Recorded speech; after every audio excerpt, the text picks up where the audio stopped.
हुकूमत की एपीसी पर पीटीआई को दावत। तहरीक इंसाफ का नया कार्ड सामने आ गया। तहरीक इंसाफ का शेख रशीद और आजम स्वाति को नामजद करने पर गौर। जराये के मुताबिक फवाद चौधरी ने मशवरा दिया कि शेख रशीद और आजम स्वाति बेहतरीन नुमाइंदगी कर सकते हैं।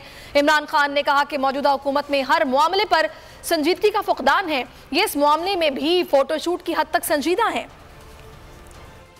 मुल्क में सियासी बहरान, महंगाई समेत हर तरफ है अवाम का इम्तिहान। कप्तान ने हुकूमत की एपीसी को फोटो शूट करार दे दिया। हुकूमत की एपीसी में पीटीआई को दावत। फवाद चौधरी ने शिरकत के लिए शेख रशीद और आजम स्वाति को नामजद करने का मशवरा दे दिया। जराये के मुताबिक फवाद चौधरी ने कहा कि शेख रशीद साबिक वजीर दाखिला और आजम स्वाति सीनियर सियासतदान हैं। दोनों पार्टी की बेहतरीन नुमाइंदगी कर सकते हैं।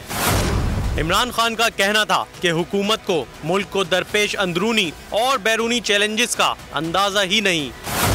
दहशतगर्दी से मुताल्लिक हमारे लोग बार बार तवज्जो दिलाते रहे।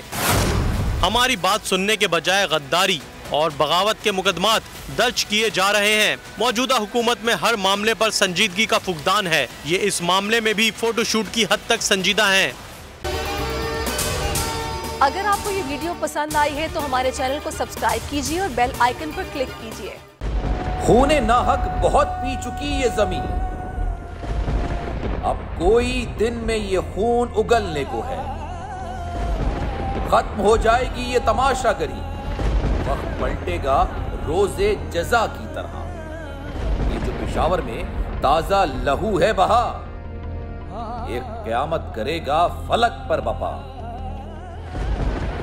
गम की सलमनाक घड़ी में बोल सानिया पेशावर में शहीद होने वालों के लवाहिकीन के साथ है।